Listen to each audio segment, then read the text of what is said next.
1, 2.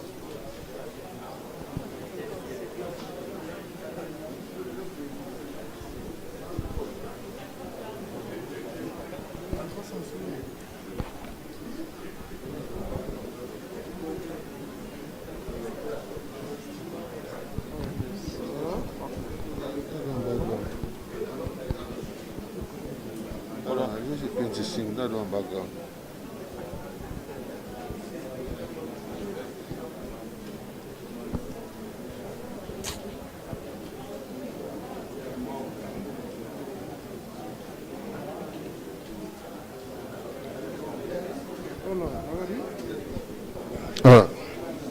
Good morning, and family within the law court of Sierra Leone. As today, another special occasion, because we're all going to say this sexual penetration and of course the gender-based violence na talk of the town of Sierra Leone, more especially sexual penetration, we, even though it don't become law, yet still in the Hamburg, yet still it still happen. Well, we did a law court this morning as His Excellency the President, retired Brigadier Julius Madabiu, they come for opening the sexual offense model courts. Now the judiciary, we're going to deal with specifically sexual offenses, case them. And of course, it's not sexual offenses model courts and column SOMC, where the President go officially open today. Now the judiciary law courts of Sierra Leone. So at any moment from now, His Excellency almost there in the building. Now, almost there in the building, and they go very soon. They go enter for taking seats so that the ceremony go start. We all know say it don't be law now that anybody will commit that crime day, obviously they go suffer serious penalty where will make it in a jail for quite a long time. But then just because the offense they commit them very frequently, the judiciary think and fit say they forget a special model court we specifically go to deal with that particular offense. They went at the sexual offenses, sexual penetration case them. The one way they deal with they get business with picking their way they underage. You know, say the normal age now so now 18 years and above. So anybody we tamper with girl picking with below the age of 18, I'll say 15 years, 14 years, definitely a serious offense in the state. And obviously the courts go, the courts actually go get for take down their matter very, very seriously. So these courts obviously speedily would deal with then case and day quickly, because they're not going for delay. So already the judiciary and don't get some training whereby they're not taking people them. Of course, we go get the experience for deal with them kind matter than day so fastly. So in other words, open these courts so that then go quickly go to try the case them, and so that they're not go with them in case they catch anybody we they find guilty. So this morning then we'll pull this special sexual Offences Model Coordinator, they call SOMC. Well, so that at least they go appoint already judges them we go deal with them matter than they swiftly, so that only then court then they will assign go deal with the sexual offences case them now the law court of Sierra Leone. The president already they are so, but just to put some arrangement in place so that to go for a pair for taking seats, and then the program Good will morning, start. ladies and gentlemen. May I kindly request that if we have our phones with us, we either switch them on silence or maybe probably put them off so they don't obstruct the proceedings. All right. And for the media guys, we want to ensure that we have a limited obstruction to the program. So I appreciate if you can just probably stay in that particular section without any movement, please.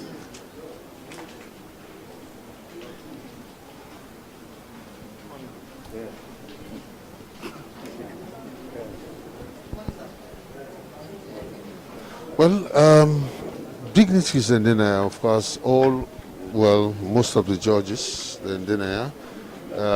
We now actually know the names of the judges. Actually, we therefore assigned the special sexual offences model court to the Minister of Justice, the Attorney General, Minister of Justice Duncan, and already in there, Anthony Brewer, and very soon His Excellency will take in seats. Well, this morning, another history making that we'll get a special court now. We specifically going to deal with kiss them when a sexual offense them now the judiciary, the law court of Sierra Leone. Most of them kiss them, they will not be happy. Well, like say they don't treat them with levity, but now this serious in the eyes of the government of Sierra Leone that the government puts a stop to denting and them and them with a deal with young girl them we age of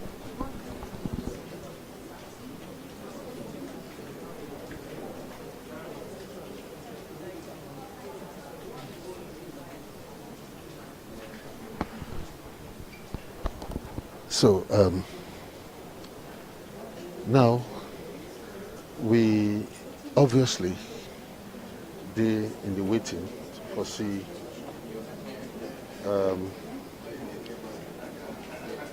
the ceremony for starts.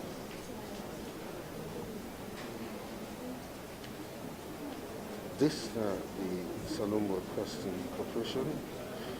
We come to you live, and at any moment the program will kick off. But now we just welcome dignitaries.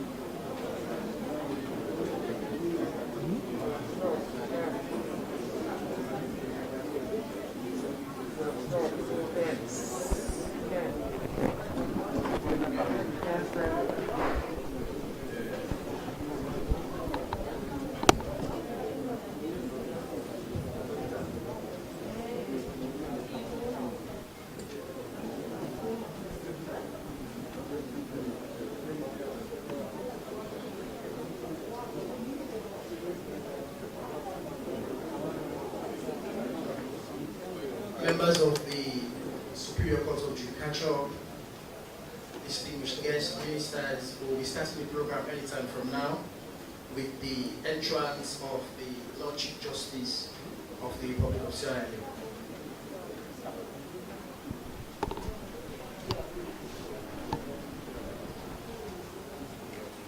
Ladies and gentlemen, may I graciously ask us to rise for the entrance of the Chief Justice of the Republic of Sierra Leone.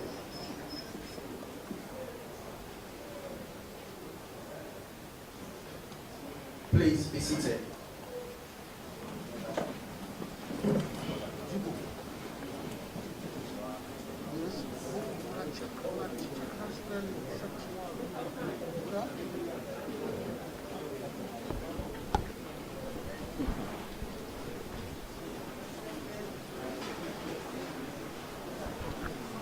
Can I kindly remind members of the media that we don't want you to be obstructing the proceedings, so if you probably just stay in one part of the room, that will be very, very grateful.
My Lord Chief Justice, Justices of the Superior Court of Judicature, ministers, anytime from now, will be receiving His Excellency the President and the First Lady for us to commence the program.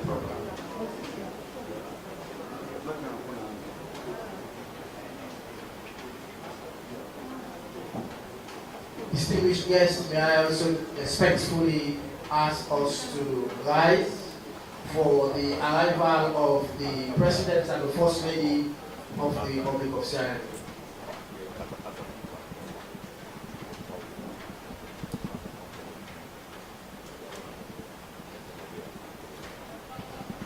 National anthem, please.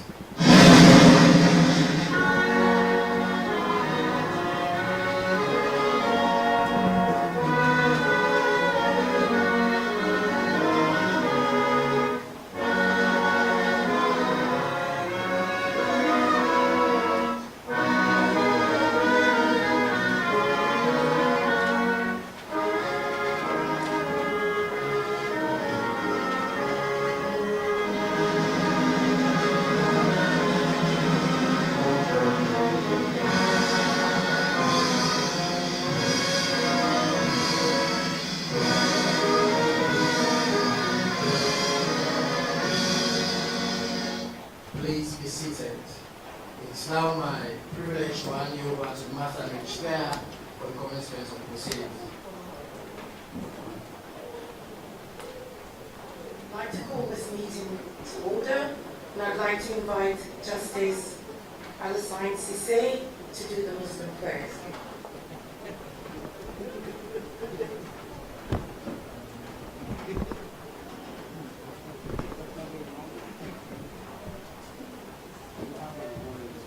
All protocols observed. We all say the Al-Fatiha together and say Amin. Auzubillahi minash shaitani rajim. Bismillahirrahmanirrahim. Alhamdulillahi rabbil alamin. Rahmanir rahim. Maliki yawmiddin. Iyyaka na'budu wa iyyaka nasta'in. Ihdinas siratal mustaqim. Siratal ladzina an'amta 'alaihim ghairil maghdubi 'alaihim waladdallin. Amin.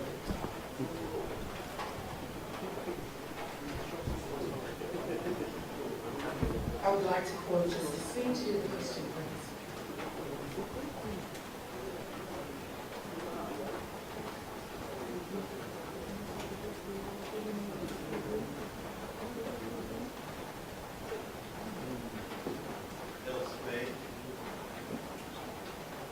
Almighty God, our Heavenly Father, we acknowledge that you are the true and living God Most High.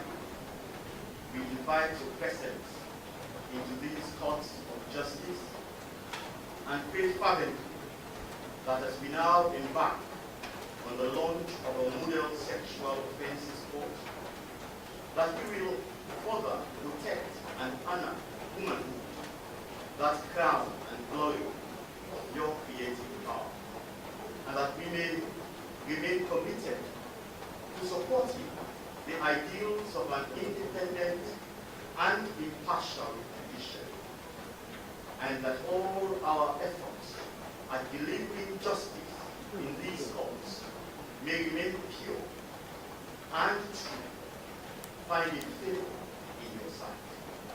Let us continue to love and honor you, and may your name be glorified here and everywhere, now and forever. In Jesus' name we pray.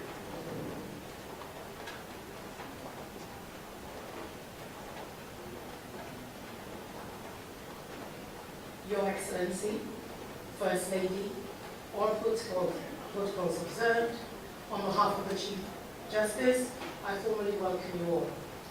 We would like to start our program by inviting the Minister of Gender and Children Affairs to make the first statement.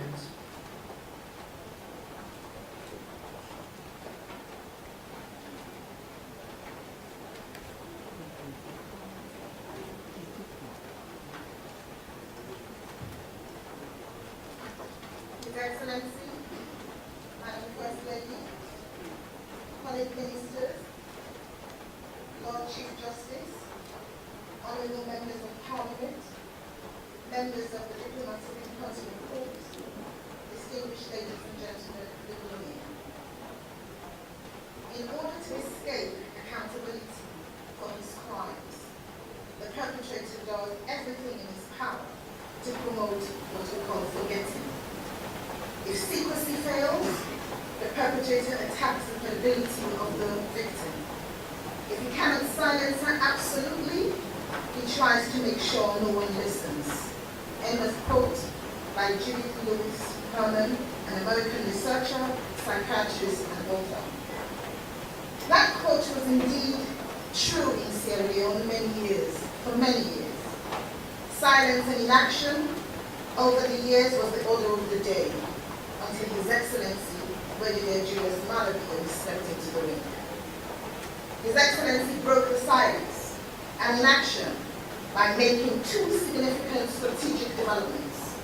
He ordered the amendment of the Sexual Offences Act and created the Ministry of Gender and Children's Affairs and mandated the ministry to address issues of violence against women and children.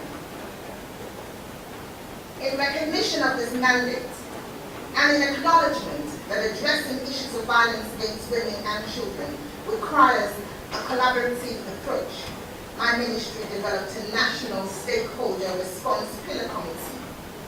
The committee consists of all key partners, including MDAs, the police, UN agencies, NGOs like Rainbow, and other stakeholders.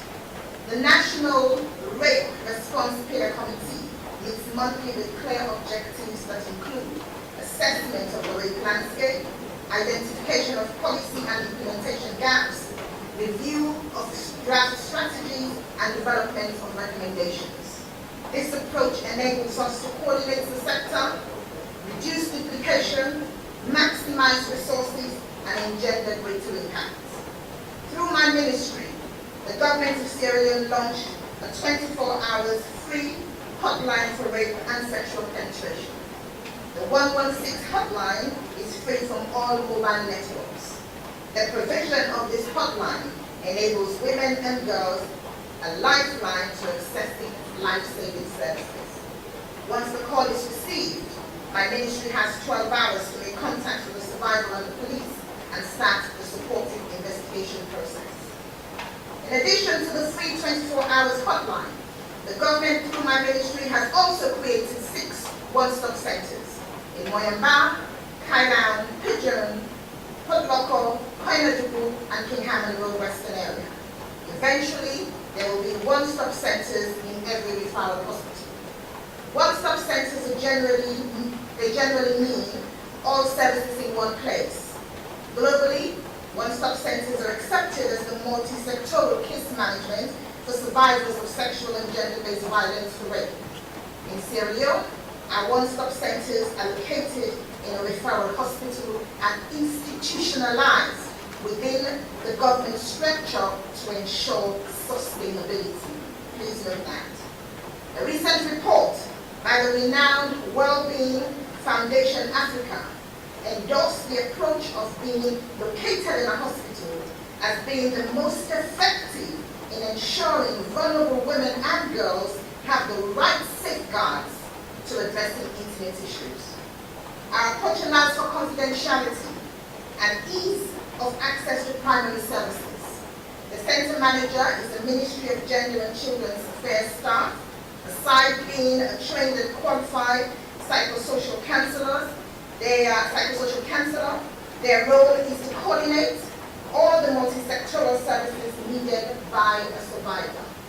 Each one-stop center provides free medical assessment and treatment, prepare and sign the medical report by a trained and qualified medical practitioner, and sign the medical report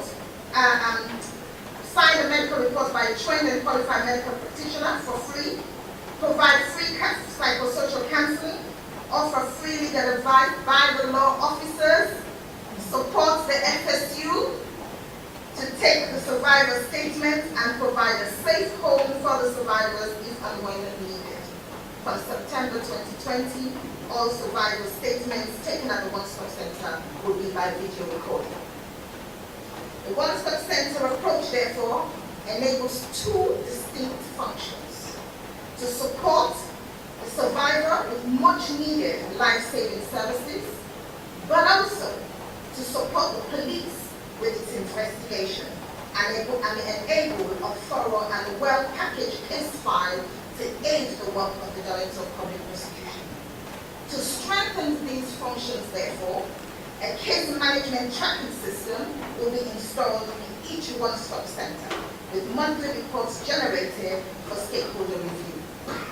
In addition to that, with support from development partners, the government through my ministry will be establishing a forensic laboratory. Furthermore, to improve participation and involvement generally, and specifically to promote community ownership and responsibility for rape at community and district level, and in a way of encouraging prevention, my ministry is developing district stakeholder committees comprising of key local gatekeepers. The purpose of these committees will be to ensure inclusion and local coordination of activities. These committees will review the causes of every reported rape case in their district and make and implement local recommendations to prevent reoccurrence. This is similar to what we do for NBSR, internal health surveillance and response. It's the same thing we do for COVID, and it's the same thing we do for Ebola. We will now be doing it for rape. Additional prevention measures to be undertaken by my ministry include national parenting training and a national district male symposium. These interventions are tangible, demonstrable structures instituted by this government to respond to reported cases of rape and sexual violence, while also undertaking well-known innovative measures to prevent these ugly incidences from reoccurring. And on top of these outstanding movements, if I must say so myself, currently under review is the Child Rights Act to harmonize conflicting laws and strengthen the protection of children. And also in development is the Gender Equality and Women's Empowerment Policy to improve women's overall opportunities. All of these interventions to respond to reported cases of SGB, however, will fall flat on its face if the judiciary is not the need. So I am delighted to see a dedicated Sexual Offences Court as prescribed by the Sexual Offences Amendment Act 2019. It is the right jigsaw piece to this big and complex puzzle, and the commitment of the Chief Justice and his team to facilitate this momentous achievement is gratifying. Thank you.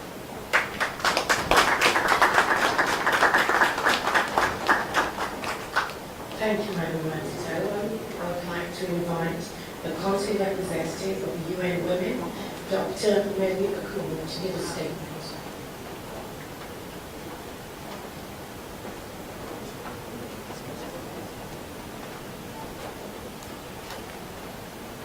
Thank you, colleagues. Honorable, His Excellency, the President of the Republic of Sierra Leone, Her Excellency, the First Lady of the Republic of Sierra Leone, Honorable Attorney General, the Honorable Chief Justice, Honorable Ministers and representatives of government, distinguished representatives of the diplomatic corps, all protocols observed. It is an honor and great pleasure today to be here at this morning's very important gathering on the occasion of the opening of the Sierra Leone Sexual Offences Model Court by His Excellency, the President, and Her Excellency, the First Lady. Chief Justice, it's a year ago, it's 1 year ago, when the government went to look at a model court in the Caribbean. It's indeed a great pleasure to be part of this, and I want to thank the entire delegation. There were 5 people in this room who went to see a model court and one-stop centers, and Sierra Leone, really, you have just done it again. On the heels of the Sexual Offences Amendment Act, on the heels of the launching of incredible one-stop centers just a few 2 weeks ago, it is amazing, Sierra Leone. It is amazing that the model court is in Sierra Leone. Congratulations. I'm just too happy. I don't have a long speech, but to see this happen before I retire is a gift to Mary Okumu. These are important indicators of the political commitment of the government of the Republic of Sierra Leone. In pressing to secure access to justice and safeguarding the rights of women and girls, in particular the survivors of sexual violence, is a big, big political commitment and achievement. Honorable distinguished guests, sexual and all forms of violence against women and girls remain an outstanding crime and an obstacle to achieving true independence and well-being of women and girls. This is in total violation of human rights. Therefore, today, to witness the launching and opening of STOMAC is a reassuring endeavor, and I know that the safeguards, the psychological, the confidence, the dignity that these courts and the one-stop centers will accord survivors, because that has been the missing link. This is memorable, and I want to salute the government of the Republic of Sierra Leone. I have served in this country for 15 years, and this is my retirement package, and a thank you to Sierra Leone. Thank you.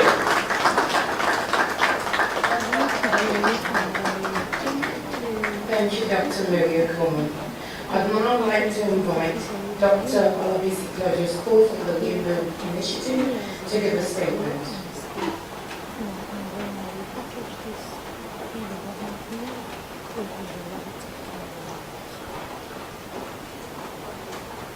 His Excellency, the President of Sierra Leone, retired Major Madabio,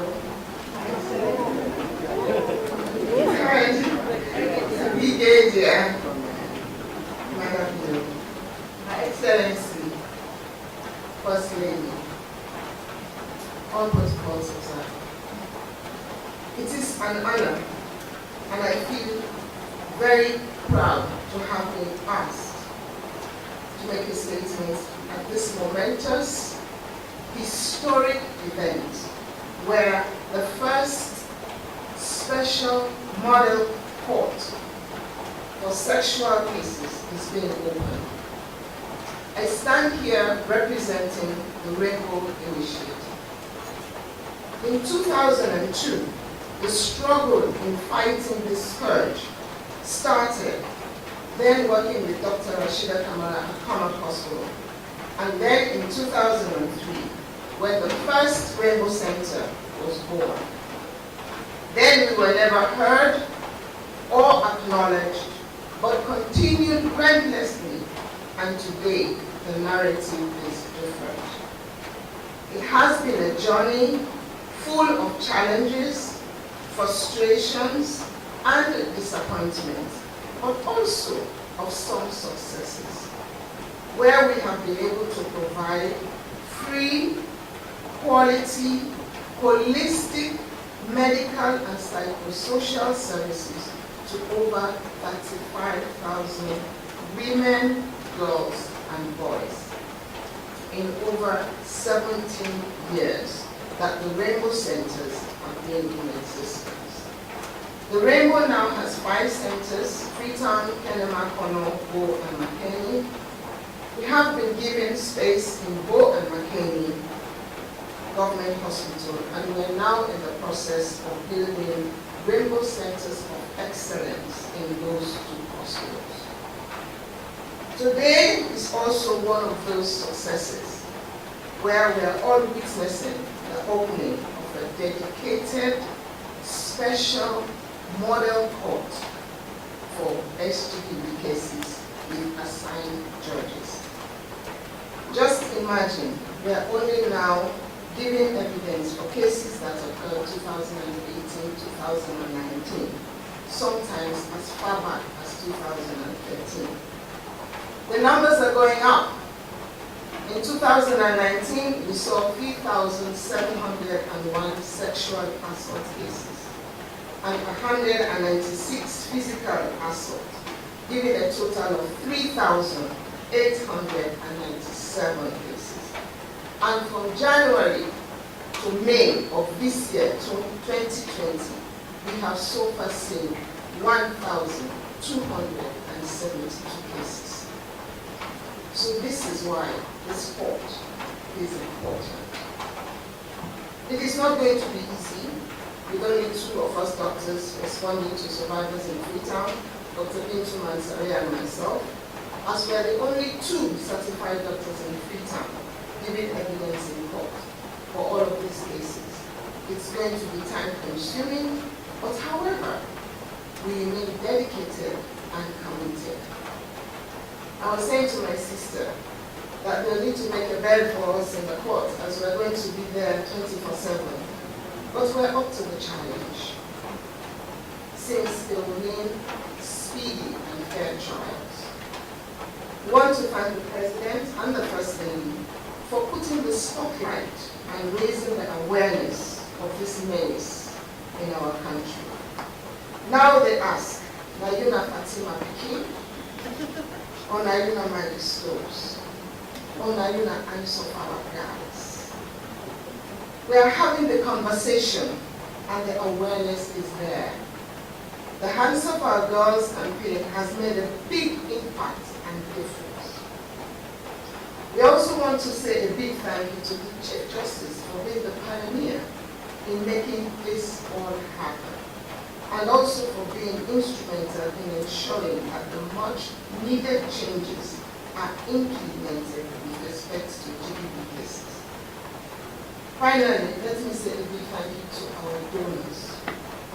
Our donor partners, Irish Aid, IRC, Chocare, Save the Children, OSIWA, Partners in Health, European Union, Purposeful, UNFPA, who have carried us through these 17 years, who without them, Rainbow would not be in existence today.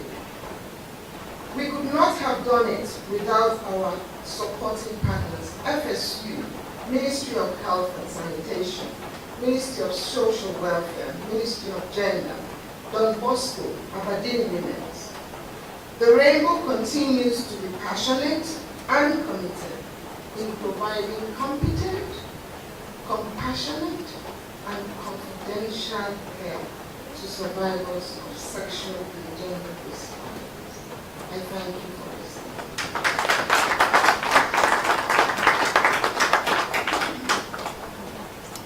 Thank you to Dr. Cole. I'd like to invite the country representative for UNFPA, Dr. Kim Eva Dixon, for a statement.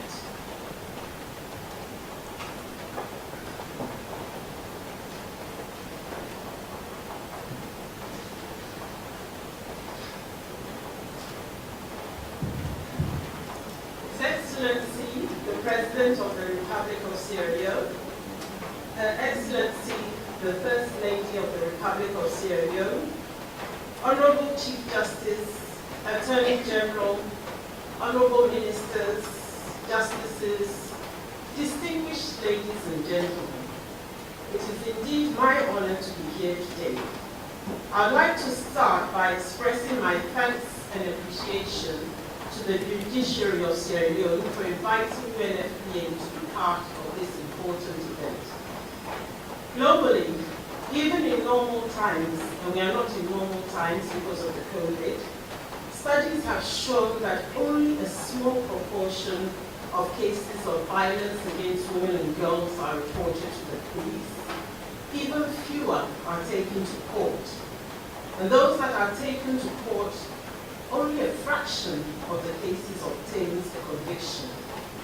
And we know that we have similar challenges here in Sierra Leone. And that's why I'm delighted to be here today.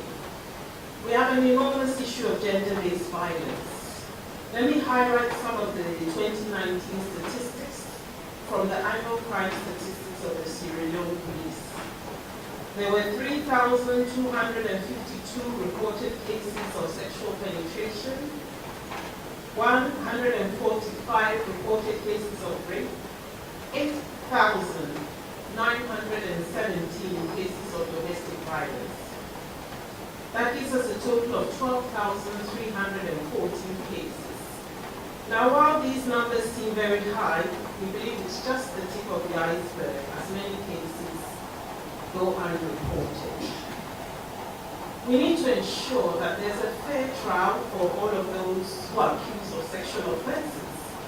We also know that we must do more to protect the survivors of gender-based violence. We have to safeguard their safety and dignity as they go through the legal and judicial processes. And I believe that this court being open today will help to do that. With the general support of donors like Irish Aid, we are pleased to have supported the government, and in particular the Ministry of Gender and Children's Affairs. And I would like to, at this point, really commend and applaud not just the commitment, but the passion of Minister Manti. Indeed, I have spent many sleepless nights and many weekends reviewing and revising on gender-based violence because she's going to call me. And I'll let you know what I'll be revising soon. We supported, amongst others, there was the development and launch of the National Male Involvement Strategy, the setting up of the hotline, which she spoke about, development of guidelines for safe homes. Of course, we supported with all our partners, in particular UN Women. And then UNFPA, we are really pleased to have established and fully equipped a one-stop gender-based violence center at King Harmon Maternal and Child Health Hospital in Freetown.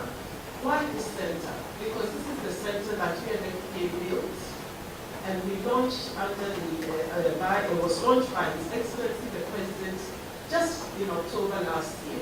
And now it's fully equipped to provide a one-stop center for gender-based violence, in addition to cervical cancer, family planning, and other reproductive health issues that women may experience.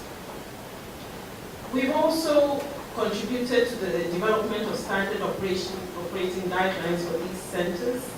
And indeed, now we are working with the Ministry of Health and Sanitation to develop national clinical guidelines for the management of sexual assault victims. These do not exist. And I would like to say we are also busy in researching into forensic support and how we can support that. Dr. Olabisi, you will not be alone. As you know, as the president of the Female Doctors Association, we've mobilized many female doctors who are now ready to support this. We've also, with the Ministry of Health, identified medical officers in all the provinces, the districts, and they're also ready to support. And I myself, under your tutelage, if need be, I shall go to the centers and do a medical examination, and I'm prepared to certify the report. So please rest assured you are not alone. I would like to reiterate at this stage our commitment to supporting the victims of gender-based violence. I would like to also at this stage also commend our First Lady, because her Hands Off Our Girls stimulated a lot of conversation on gender-based violence and rape. I myself was with her in the provinces, but I could not match up to her boundless energy.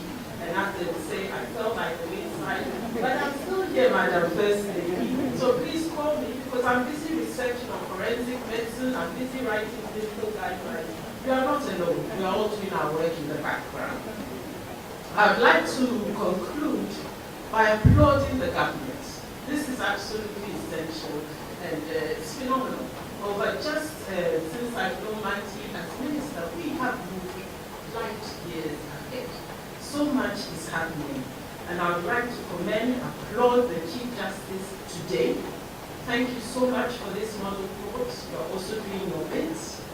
We all need to work together to eliminate this scourge of gender-based violence that is eating away the fabric of our society.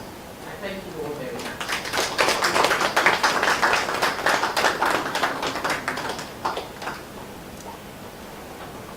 Thank you, Dr. Kiva Hickson. I would now like to invite the Attorney General and Minister of Justice, Mr. Anthony Weaver, to make his statement.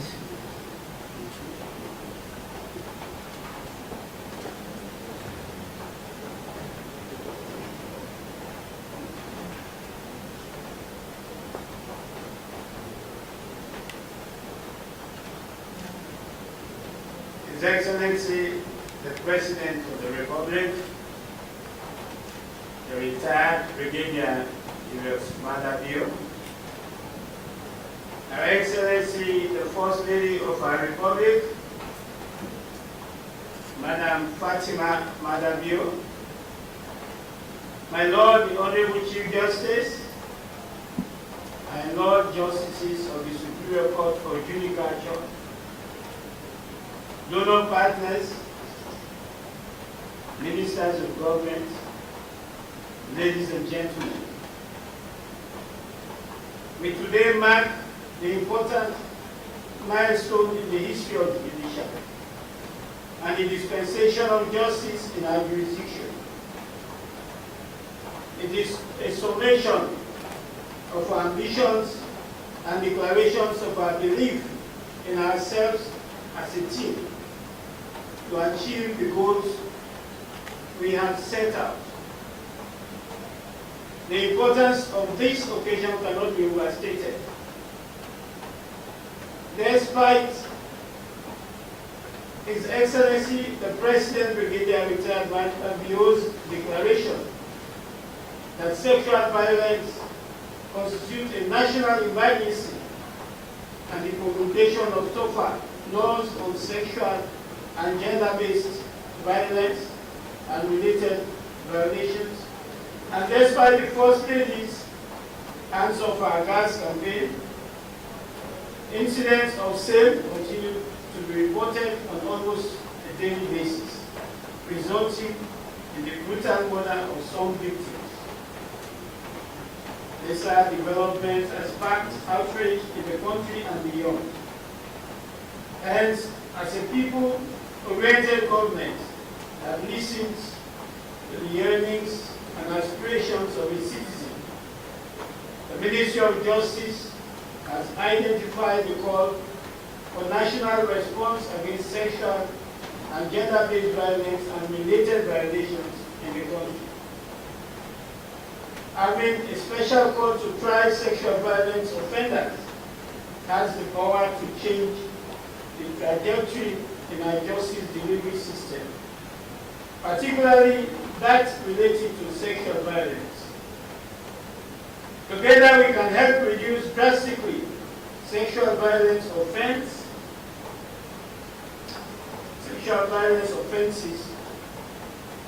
have a safer country for our most vulnerable compatriots, especially our women and children. That is why I am particularly grateful to the Honorable Chief Justice and the Judiciary for such initiative. I interpret this move as further official confirmation of the President's commitment to curbing sexual and gender-based violence offenses in our jurisdiction. And in fulfillment of the government's mandate and the determination to urgently address this heinous crime, my office will set out a team to process speedy trial of cases involving sexual and gender-based violence and related violations. We will never be able to reverse the suffering of crime victims or restore all that they have lost. Nevertheless, we can do a great deal to minimize the frustration and confusion that victims of sexual and gender-based violence and related violations endure in its wake by speedily and effectively prosecuting perpetrators. It will also be a policy of my office to oppose bail for perpetrators of sexual offenses and to also ensure that convicted sex offenders do not benefit from power of prerogative of mercy. With this modest effort of the judiciary in supporting the government's resolve in tackling these crimes, we will achieve a better society devoid of gender-based violence and sexual. This special court will give us an opportunity to speedily process stalled and pending sexual offences cases that have been delayed due to closure of courts and government restriction during this COVID-19 lockdown period. As a government, we continue to empathize with the victims, survivors, and family members of such violence. With effective collaboration with all actors in the criminal justice system, we will stem the growing tide of sexual and gender-based violence and related violations. I thank you very much for your attention, and I hope to continue engaging with members of the judiciary to enhance effective service delivery in this justice sector. Thank you all.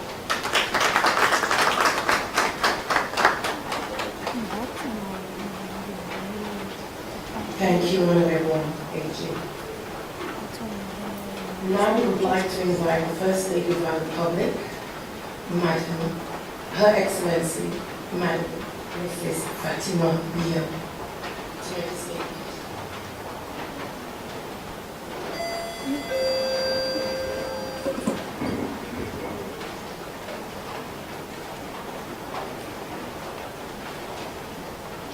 His Excellency, President of the Republic of Sierra Leone, retired Brigadier Julius Malabio, my dearest husband,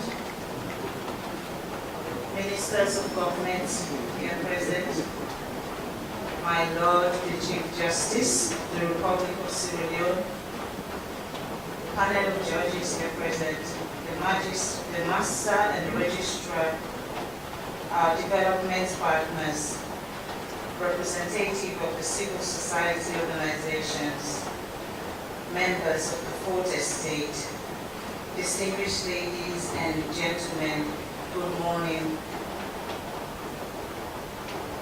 I am honored to be part of this historic moment in the fight against sexual and gender-based violence.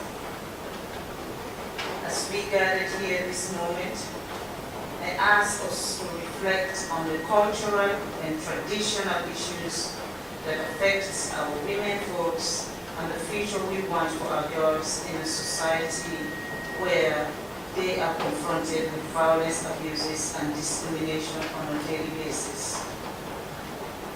As we walk these paths today, let us go home knowing that violence against women and girls has become commonplace in Sierra Leone with no regards to their pride, dignity, or their future. In particular, violence against women in Sierra Leone is a persistent problem that limits the ability of our women and girls to contribute to society and our national development. The time to act is now. In fact, it is well recorded that several of the perpetrators of rape are close relatives or intimate partners who consider rape acceptable in our society. Such practice needs to change. And I, Fatima, have joined the community of people to take this fight forthwith.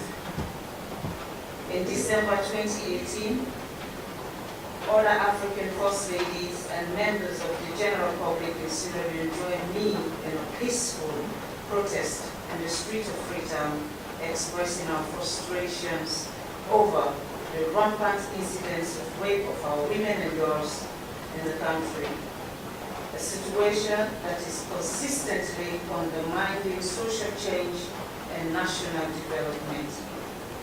Since 2018, the Office of the First Lady, with the support from the government of Sierra Leone and other development partners, successfully rolled out the Hands Off Our Girl campaign at international level and in all the 16 political districts in Sierra Leone, with the sole objective of creating awareness to enhance global and community involvement around preventing and reporting issues of rape. Since the launch of the Hands Off Our Girl campaign, we have succeeded in gradually shifting the culture of silence and indifferences towards rape, thereby increasing the number of reported cases to the Family Support Units, the Rainbow Center, and the Aberdeen Women's Center.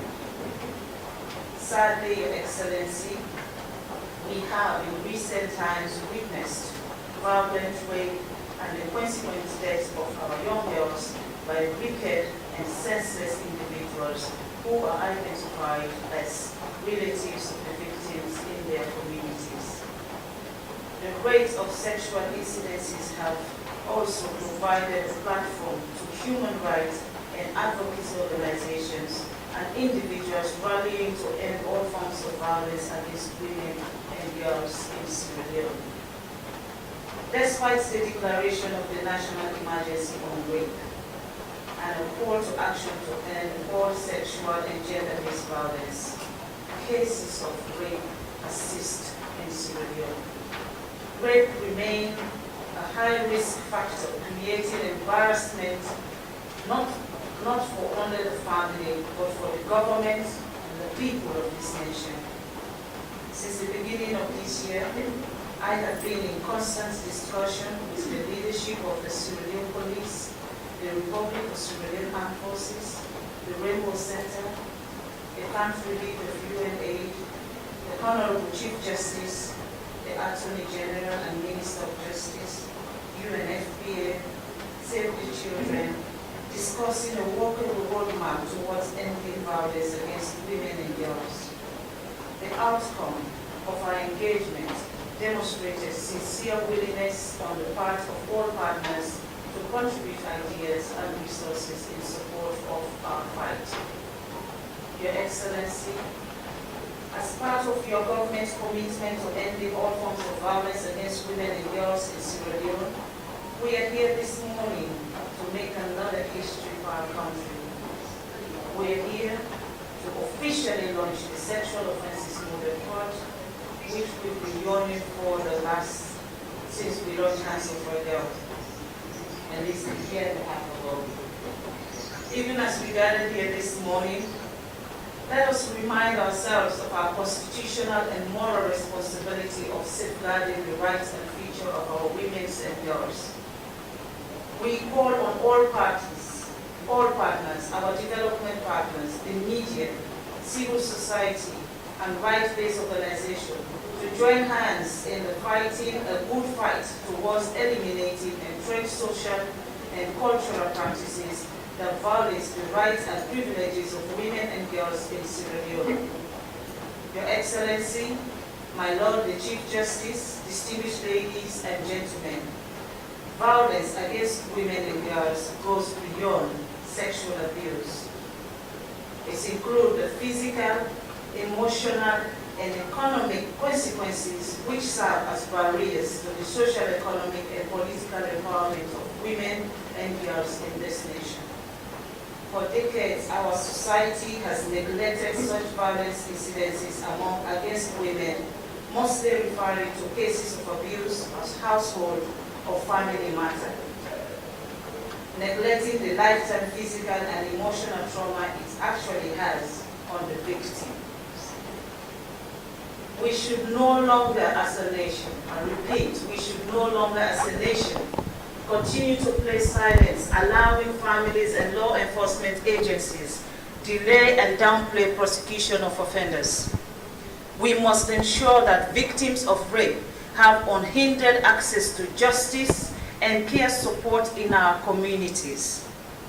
We therefore request all major players, including the government of Sierra Leone, to fast-track support to law enforcement institutions for speedy investigation and timely production of accurate and factual reports.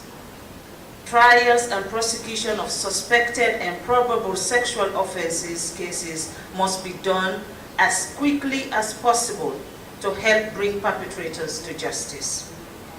To attain speedy closure of cases, we implore you all to provide the requisite capacity support to institutions and organizations fighting against sexual and gender-based violence to help increase response and preventive measures.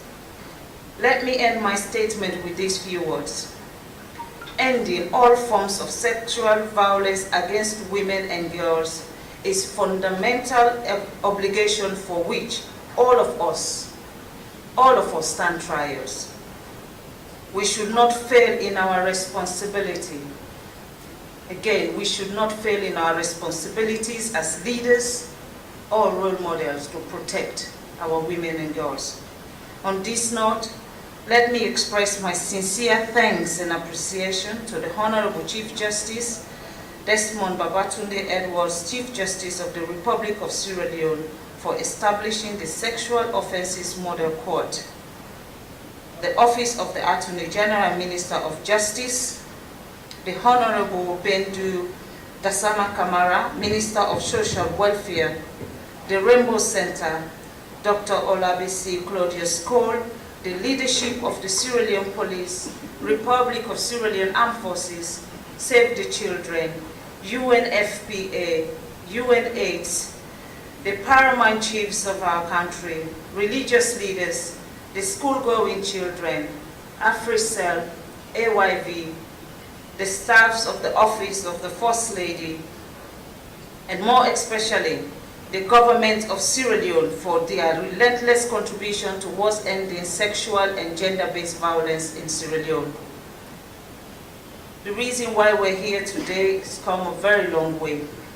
This is a journey that we started a long time ago, and I want to say, in this journey, we have he for she that are championing everything we do. And I want to commend the Chief Justice for being one of those he for she championing this cause, and I want to commend, of course, our Chief Minister for helping champion this cause. And I truly want to ask the Chief Justice, if we may ask the Chief Justice, all of us please, to refer this court and call. We need to change the court not just as a sexual offences court, but can we change the name of this court as the Khadija's Court? To His Excellency the President, my dearest husband, I say thank you so very much for your leadership and the love you have shown for the women and children of this country. May Allah continue to bless and keep you safe. Thank you all for your kind attention. God bless the Republic of Sierra Leone.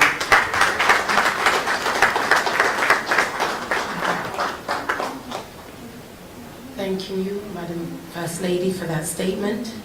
I would like to call upon the Honourable Chief Justice, Desmond Babatunde Edwards, to make a statement.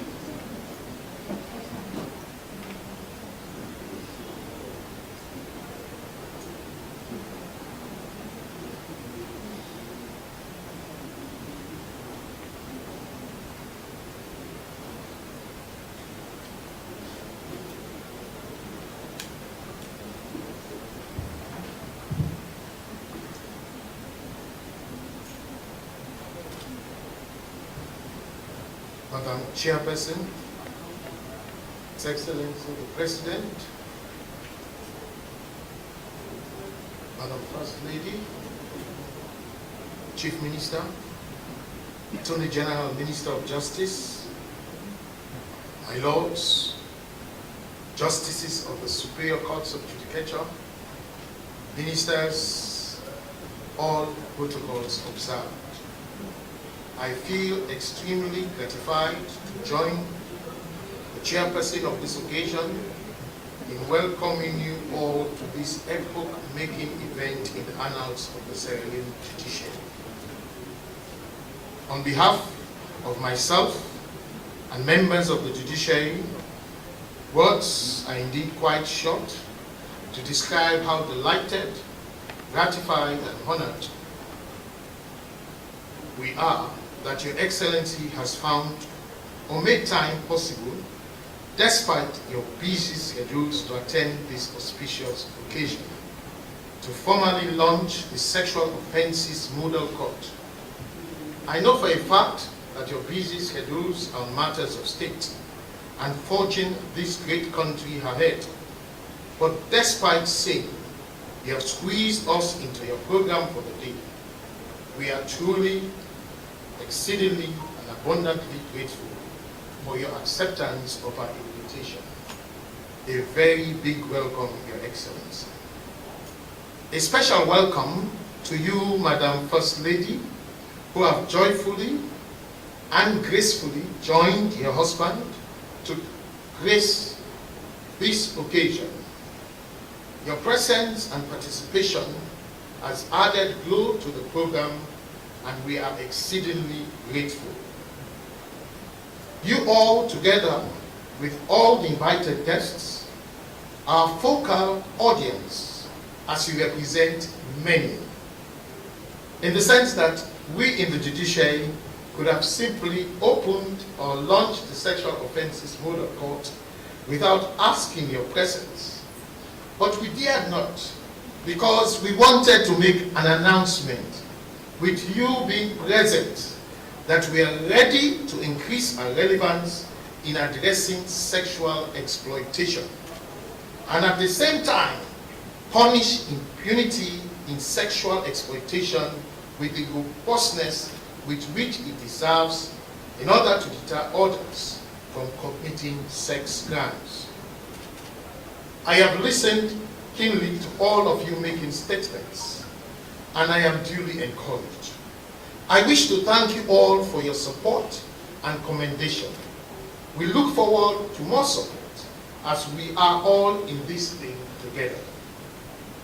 As a way of further comment, Madam Minister of Gender and Children's Affairs, Your 116 hotline and the SGB one-stops support and referral centers are most welcome.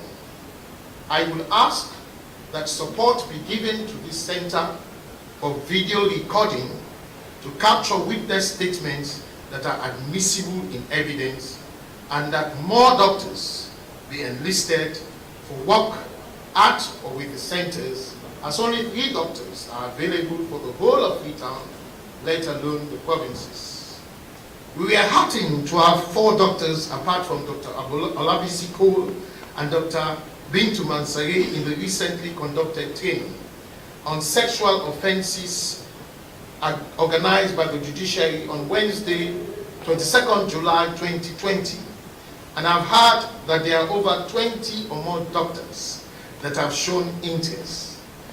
These doctors are relevant to our work. Their non-availability would most invariably slow the adjudication of sexual offences in the courts. We need a good number all over the country. The use of midwives is good, but limited because they lack the legal authority when it comes to presentation of medical reports of victims in the courts pursuant to the Medical and Dental Association Act and the Criminal Procedure Act. Medical reports of alleged victim attacks must always be signed by medical doctors, which may pose issues of hearsay and other issues challenged by defense counsel. We would therefore appreciate it if they be given assistance with training and more doctors come on board. The Sexual Offences Model Court is a growing new pattern in addressing sexual exploitation. It is informed along the lines that 1. Witnesses or victims experience a lot of difficulty in testifying about the intricate details of sex crime. 2. That a good number of witnesses who have to come to court and give evidence are vulnerable witnesses by virtue of their age or fear of stigmatization. 3. That the Sexual Offences Act 2012 had specifically provided in Section 40 thereof special measures, which are special procedures and measures geared towards assisting or protecting vulnerable or intimidated witnesses or survivors when they testify, so as to obtain high quality evidence or the best evidence, which might aid conviction, if at all. But that the same had never been applied by the courts of Sierra Leone. To address these 3 big lacunae, it was necessary to upgrade the court to allow for special physical facilities, such as suitably adapted courtrooms, as well as private consultations, information desks, and waiting areas, through which will apply special measures, hence the need for the Special Offences Model Court. The objectives of the court are to provide effective victim witness support services that will reduce trauma, eliminate secondary victimization, increase victims' cooperation and attendance at the trial, and ensure a timely completion of matters. The Sexual Offences Model Court, which we are showcasing today, has the following facilities or measures. 1. A witness will be able to testify in court with support persons seated or standing with her inside the specially done witness box, which is parallel with the judge's sitting position and behind a screen or curtain. 2. A witness will be able to testify or give evidence behind a screen or curtain, which will prevent her getting eye contact with the accused. 3. A witness will be able to come to court assisted by a support person that may comfort her in the waiting room, separate from any public place where she may be subject to onlookers. 4. There will be a separate and distinct information center for SGB cases. 5. Persons not directly involved in the case will be excluded from the court. 6. The press will be under obligation and directed never to disclose the names of victims. 7. There will be recording of evidence through video recording, and that video recording will be accepted as the witness's evidence, and any cross-examination, examination in chief can be done in camera in the judge's chambers or to exclusion from members of the public. 8, lastly, very competent judges, 12 in number, 8 in Freetown, where prevalence is at its highest, and 4 from the regional headquarters district, all of whom took part in this recently conducted training, have been enlisted into the Sexual Offences Division of the High Court, and as resident judges to be handling sex offences throughout the country.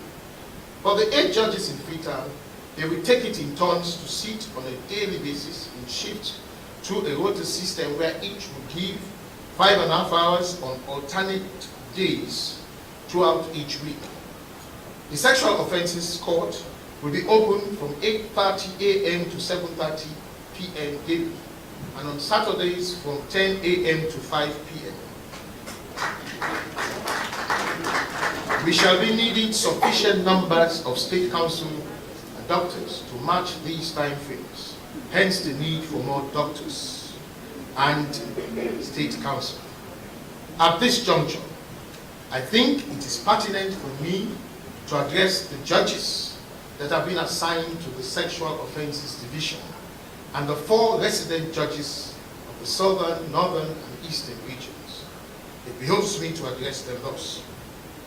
The criminal law, you would agree with me, have always been biased in favor of the accused.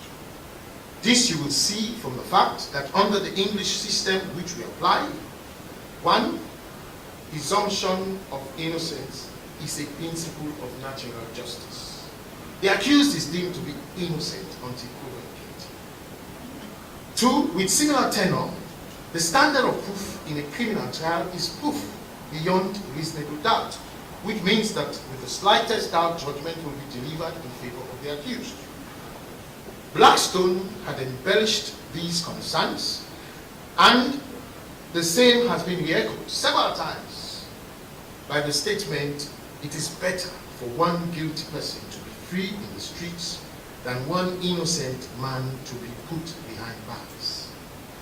This notwithstanding, let me particularly remind you that the rights of the accused must not be diminished, but the judge must always be able to uphold and cater for the needs of the vulnerable witnesses with regards to sexual offences.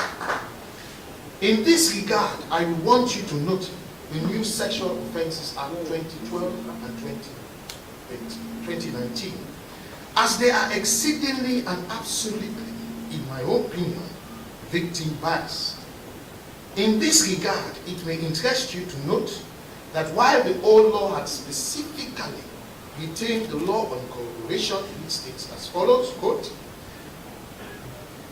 no person shall be committed of any offense under section 6, 7, 9, and 10 of this ordinance, meaning the Children and Young Persons Act, the Prevention of Cruelty to Children's Act, Cap 31. Let me read it again. It says, section 14 of the Prevention of Cruelty to Children Act, Cap 31 states, no person shall be convicted of any offense under section 6, 7, 9, and 10 of this ordinance upon the evidence of one witness, unless such witness be corroborated in some material particular by evidence implicating the accused, unquote. The new law as contained in the Sexual Offences Act 2020 and 2019 as amended, while specifically repealing section 6, 9, and 10 of Cap 31, which required corroboration, have, while creating new offences like sexual penetration, rape, sexual touching, and other offences like aggravated assault, failed, refused, or neglected to mention anything about requirements for corroboration. Listening to your interactions at the training, it is clear to me that there are those who believe that corroboration is still law, and those who believe it is not law. There are those who would say, because section 45(1) of the Sexual Offences Act 2012 says the Prevention of Cruelty to Children Act Cap 31 is amended by repealing section 6, 7, 8, 9, 10, 11, 12, 13, and 15. That section of the new act expressly, specifically omitted section 14 dealing with corroboration. Therefore, corroboration is still a requirement for sexual offenses. I am of the other view. This I opine cannot be good. When it comes to the new Sexual Offences Acts 2012 and 2019, this is so for two reasons. Firstly, all charges are now made under the new act, to wit, Sexual Offences Act 2012 and 2019, where you have offenses like sexual touching, sexual penetration, rape, aggravated assault, etc., and not under the Prevention of Cruelty to Children Act, Cap 31, such that Section 14 becomes irrelevant insofar as the new acts are concerned. Secondly, even if there was any intention to charge under Section 6, 7, 9, and 10, which were the most serious offenses under Cap 31, the same have been expressly repealed by Section 45(1) of the Sexual Offences Act 2012, which in the whole gamut of repealed section state Section 6, 7, 8, 9, 10, 11, 12, 13, omitting 14, 15 are repealed, of which sections 6, 7, 9, and 10, which specifically require corroboration, are expressly repealed. Where then is corroboration? It simply has been thrown out of the window. Would you now import it into our laws as it is presently? The answer is obviously no, such that it is safe to conclude that corroboration as a requirement is not a requirement in the whole new Sexual Offences Act. Against the foregoing, despite the human rights protection that is offered to the accused, the very Sexual Offences Act 2012 and 2019 is pro-victim biased, and we as judges ought to apply it as it is, as a matter of attitude and policy. Now, as we stand, there are no DNA, no forensic evidence, and whatever evidence we lay our hands on, so long as it is quality evidence, so long as it's best evidence, we should use it so as to secure conviction when it is apt. Two leading cases on the issue of corroboration are Williams and Regina, 1957 to 1960 African Law Report Sierra Leone Series Court of Appeal decision at page 135, and George against Regina, 1968-69 African Law Report Sierra Leone Series, page 336. I will just deal with one to save time. In Williams and Regina, the accused appellant in the Court of Appeal, a soldier, was charged with having unlawful carnal knowledge of a girl under the age of 13 years, contrary to Section 6 of Cap 31 of the laws of Sierra Leone. In a trial on indictment, the victim, a girl of 8 years, alleged that after a visit to the accused appellant, he, the soldier, followed her into the bush and had sexual intercourse with her, even though she had not consented. Her mother gave evidence of her complaint. The medical evidence was that someone had sexual intercourse with her.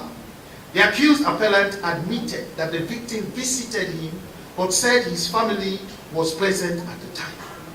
The accused appellant denied committing the offense.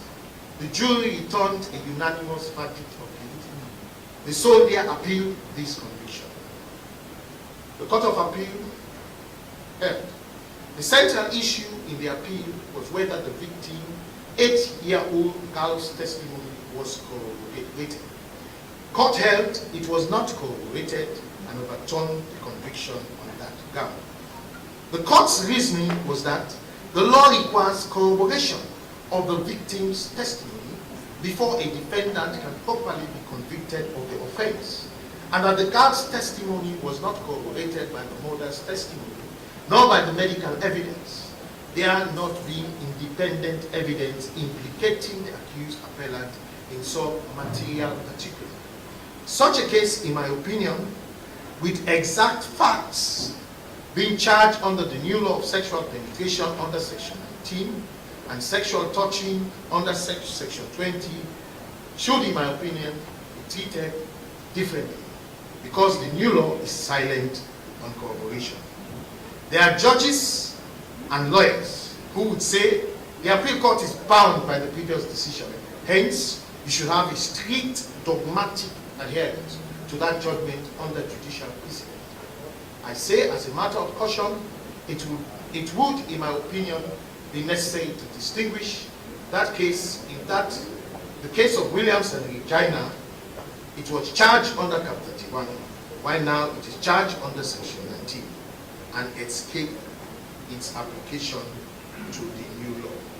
So you see that law can no longer be good law. So you see that law can no longer be good law and must be swiftly abolished as the circumstances demand. I can assume that if only we should adopt such policy, men and women alike will be careful and deliberate in the way we touch and deal with the opposite sex, and avoid circumstances that will most invariably land you in court before a judge. Another issue which is bound to come up is how long you take to address these cases. With all these special measures being put in place and the leapfrog method of bringing cases directly to the High Court, with the Attorney General applying Section 42, which is ipsissima verbis Section 89 of the Anti-Corruption Act, though it is amended, except that the powers are given to the Attorney General and not to the Anti-Corruption Commission, as in the ACC Act. Society will hope that the time taken to complete these matters will improve.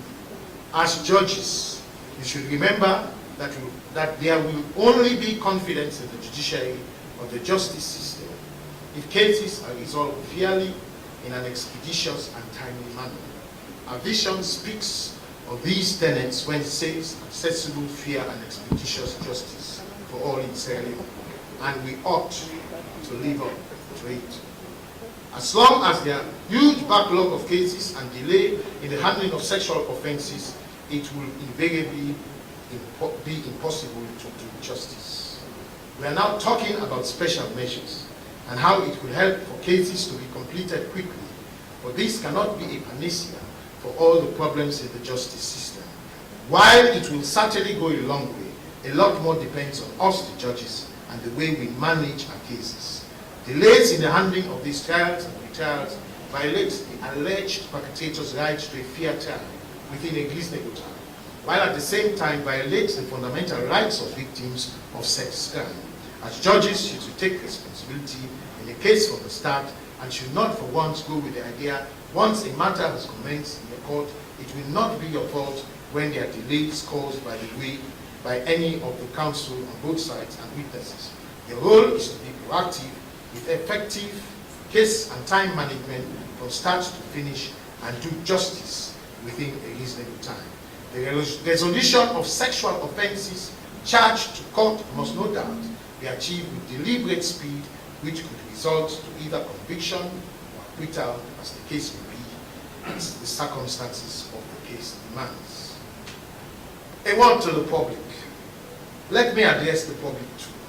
There is a very strong law against perpetrators, which for very good reasons is tilted in favor of the victim. The judiciary in turn has factored in this model court, which, as its name implies, is a specialized court and one that will be replicated in districts and other areas of Freetown as resources permit. We intend to do one in the east and one at York.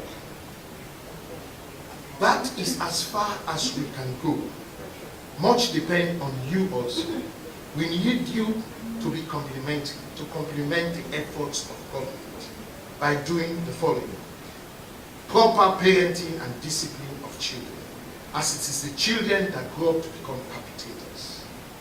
2, let us be a brother's keeper. These offenses happen in our neighborhood and communities. Watch it there. 3, early reporting. The evidence is rape cases may not last. The evidence in rape cases may not last for longer than 72 hours, so that early reporting is crucial to the hotline, which is available 24 hours. The days of settlement, going to chief to report, settling with the police instead of using the 11 hotline, 116 hotline, should be over. You cannot report a case after a week and expect conviction. It will be unsafe to convict. The accused have rights too. Finally, I will be remiss if I fail to commend the government of Sierra Leone for the support. All this has been possible with the budget allocated to us, and we are extremely grateful. Despite coronavirus and its implication on finances and the economy, the judiciary received first and second quarter allocations and are poised to receive the third quarter allocation. With such support from the government and donors, we can move mountains. To you, the perpetrators, it is time for you to stop. Stop sexual violence and be a good citizen. God bless us all.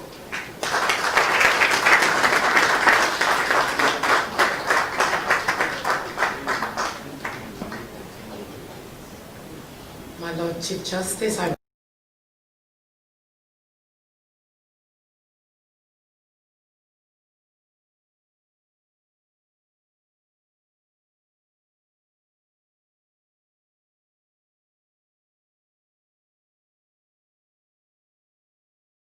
Madam PM, I invite you, sir.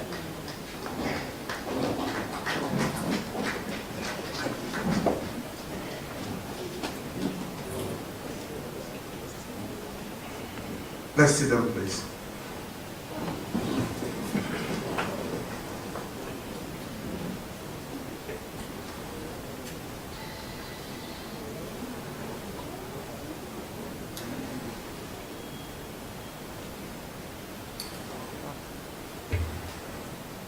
My Lord the Chief Justice, Madam First Lady,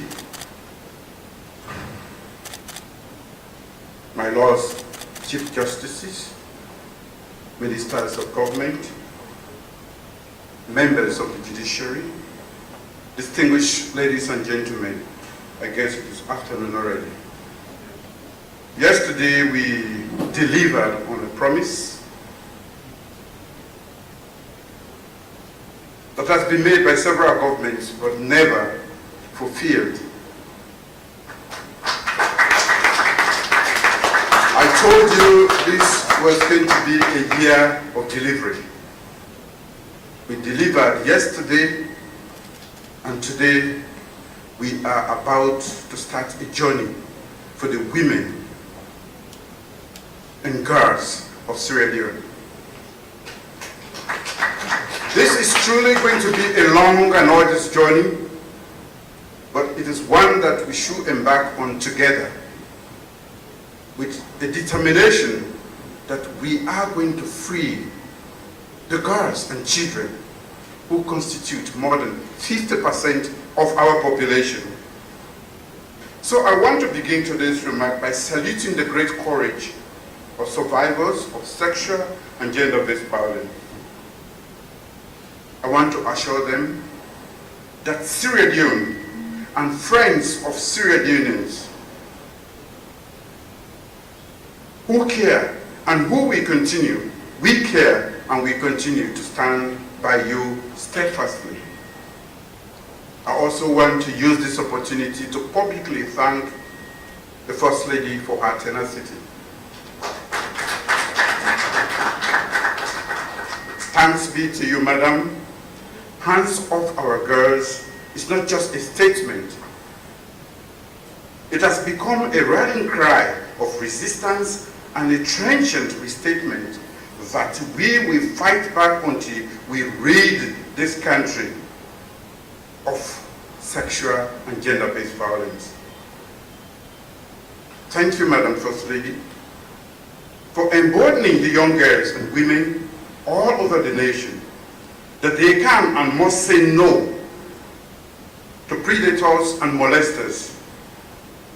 Thank you for reminding each and every one of us here, parents, community members, traditional and religious leaders, civil servants, members of the security forces, students, professional organizations, civil society, ordinary citizens, and national leaders, that we can and we must be part of urgently addressing this national emergency. Let us continue to explore new ways of collaborating very closely to change attitudes and end these crimes. We must acknowledge that economic disparities, cultural attitudes, and some all-round obnoxious attitudes toward women and girls contribute to the deepening crisis in our nation. But we are a good people. We are a nation of good people, I must say again. We should be better. We must do more to rid this nation of this menace. As a government, we have made an unambiguous statement that there is no place for impunity, and every perpetrator will be held accountable within the full remit of all existing laws of our country. I also want to thank our development partners for sharing our belief that this egregious crime must be tackled head-on. Permit me, ladies and gentlemen, to single out the UN Women, and UNFPA, and the Rainbow Center for their vigorous and relentless support to our government and the judiciary in making this further step in our collective fight a reality. Let me also thank my Lord the Chief Justice and members of the judiciary for their interminable support in fighting SGBV over the last 2 years. They have made a bold statement of their commitment to right this grave injustice by speedily augmenting every step of the fight against SGBV.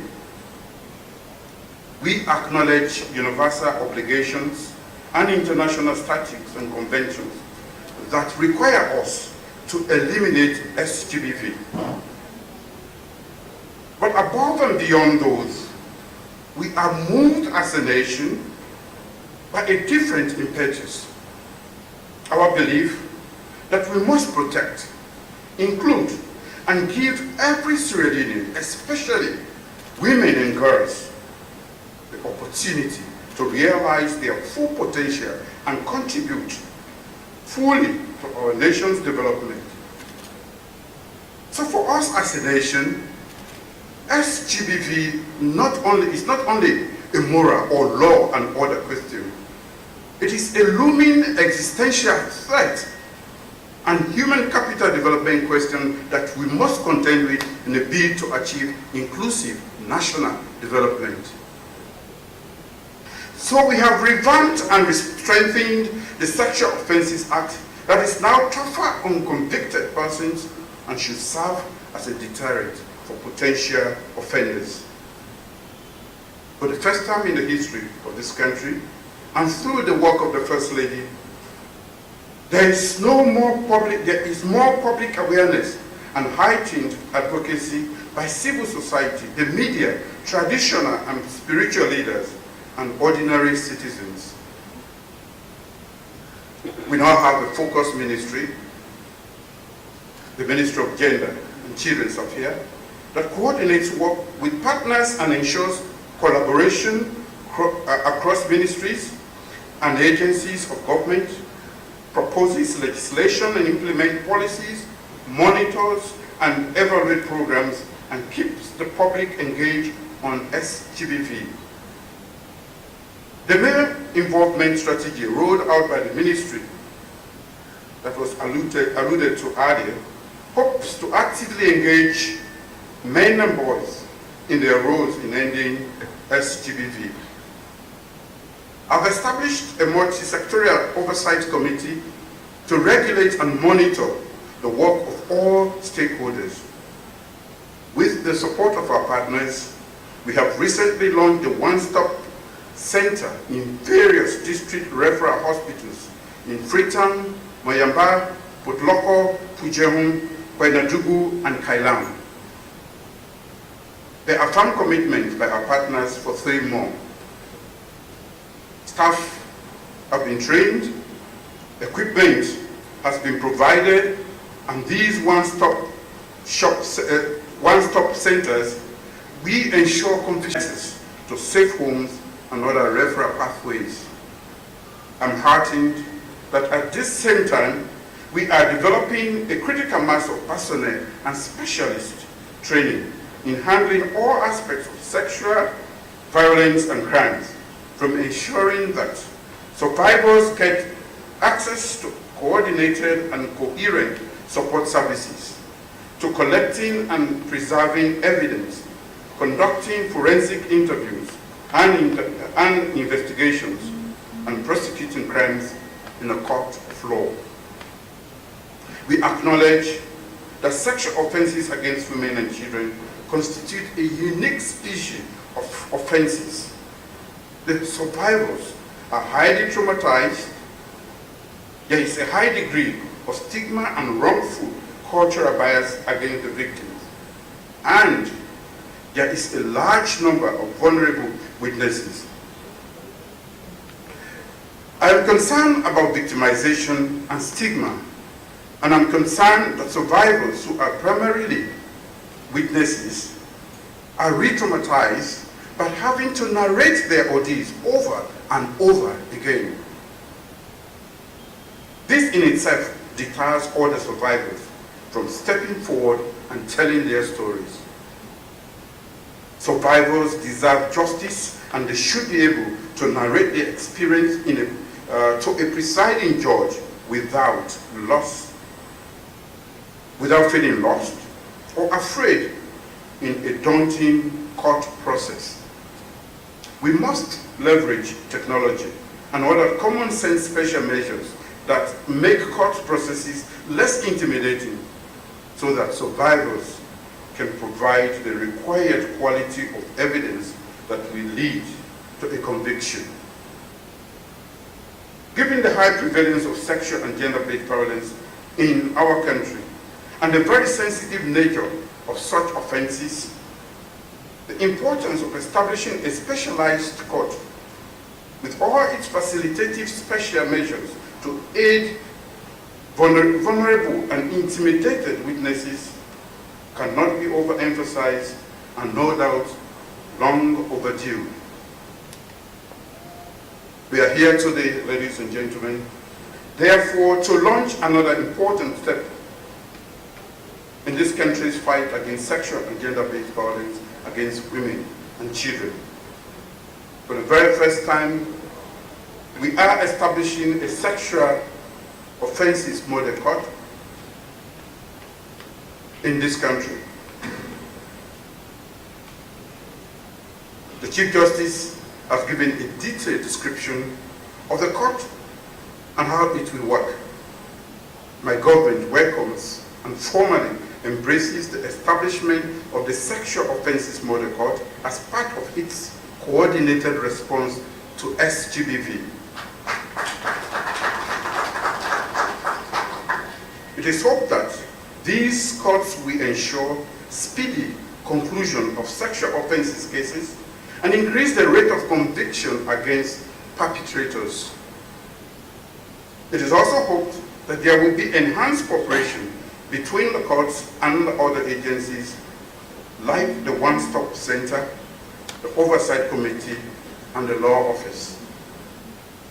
The Chief Justice has assured in his submission that new case management practices have been implemented and judges will discharge their constitutional duties fairly, efficiently, and in a timely manner. As a government, we are committed to ensuring the fundamental constitutional rights to fair trial for every person. But prosecute, we will, and we will prosecute each case vigorously and in a competent and fair judicial process. Without compromising their impartiality, we expect judges to take all necessary and proactive measures in ensuring that survivors get justice. We also expect judges to engage regularly with civil society organizations, the media, government, and citizens, so each of these sectors know what role to play in developing more effective strategies in fighting SGBV. While commending the judiciary for taking this huge step in setting up the Sexual Offences Court, I'm also pleased to note that they have proposed to replicate same all over the country, in each district, as a matter of fact. Be assured that my government will stay fully engaged and provide all necessary support in achieving that outcome.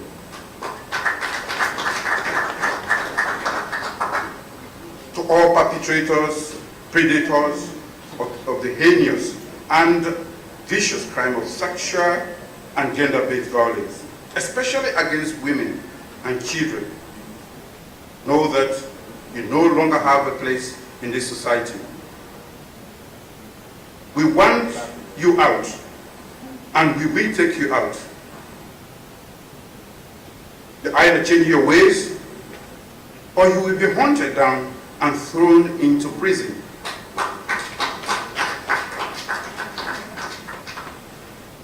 Ladies and gentlemen, on this note, I now declare the Sexual Offences Model Court open. Thank you all.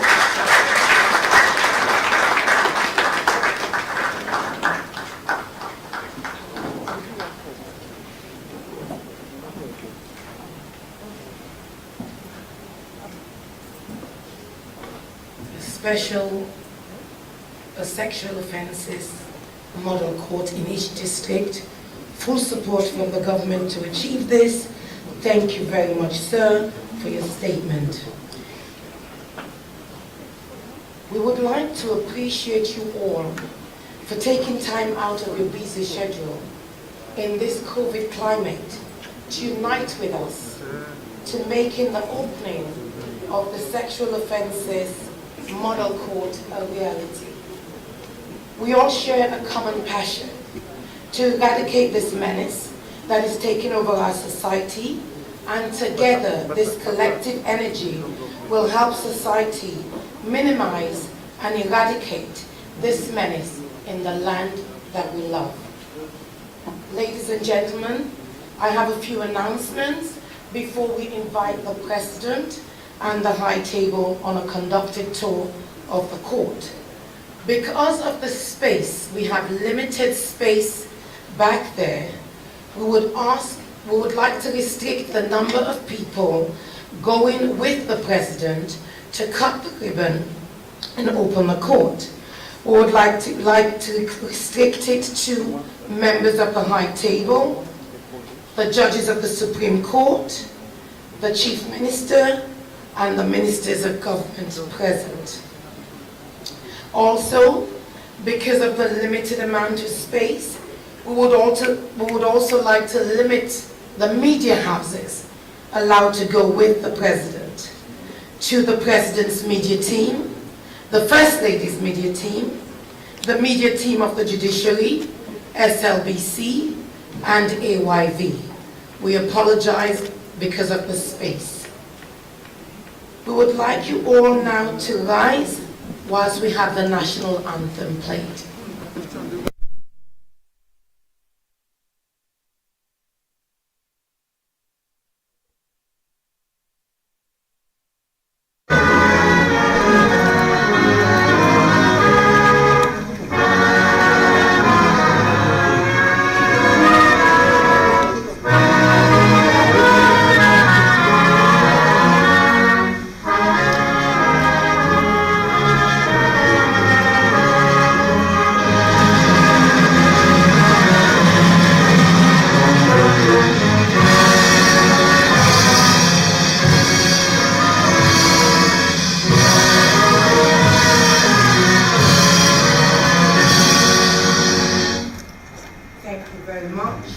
His Excellency, First Lady, members of the High Table, we would like to invite you on a conducted tour to see our swanking new sexual offences model court.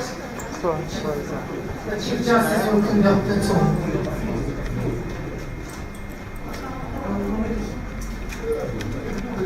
Yes, let's get now. I'm not useful. Ora, the model to banda una push. Let's down. Just go. That's fine. Yeah, this take. What's up? Come on, this take yo. Yes, ma'am. Okay. You follow along small for Ghana. Please.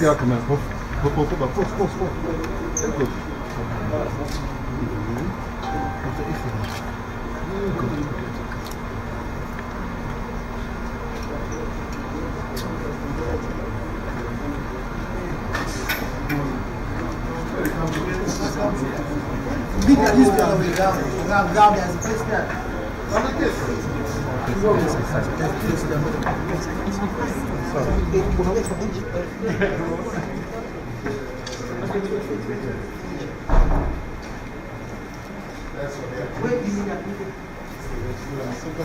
Sit here.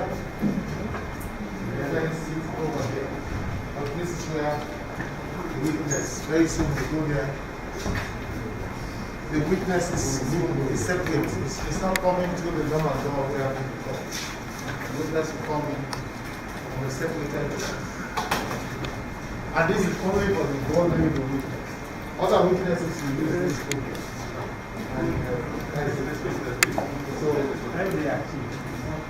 yes, over there.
By which you can even see whether it's closed.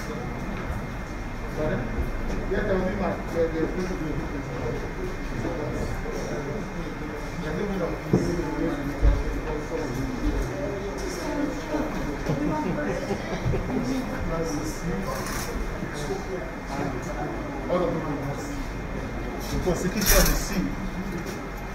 And if there is a defense lawyer over there, but the accused is over there, so you have two person. And this is the idea of greatness. Yes, this is for the first time.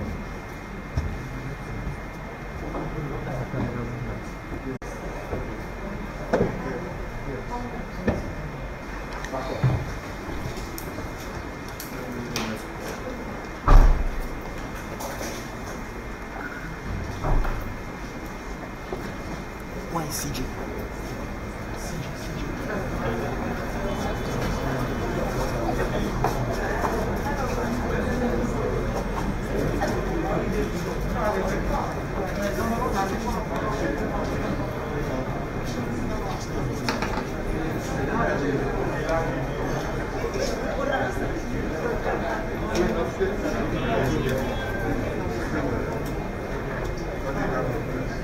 There's nothing.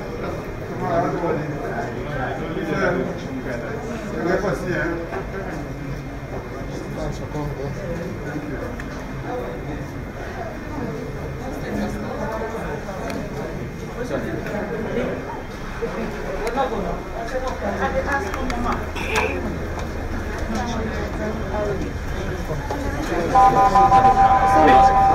We're tracking that.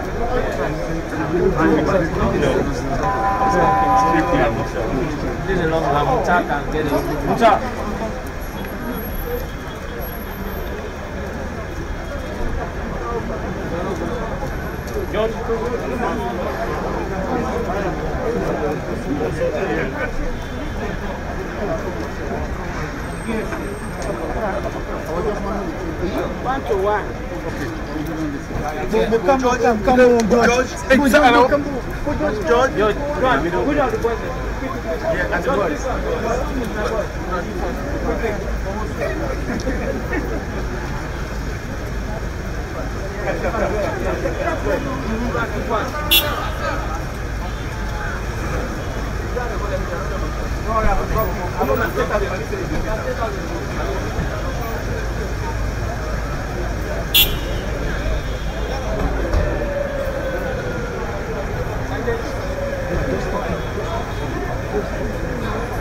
Well, Fumble, now so it happened today that the law court is early.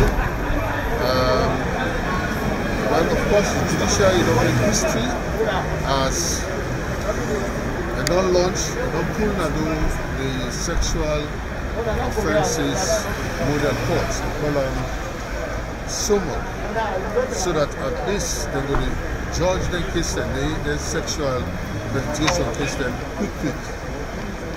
Well, His Excellency don't pull an ado now, and the court will begin very, very soon.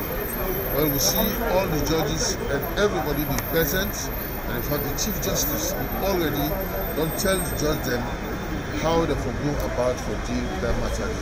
Well, until we go meet back again sometime, because we will hand over to New England and for now we continue today's broadcast. Thanks to the cameraman David Williams and the technical man Alex Sisse, the colleagues they all in New England and Leicester. One for wishing all a pleasant Friday. We will continue for listening broadcast as we bring on our events as it unfold. Until then, that will say we wish you a happy Friday. Bye bye.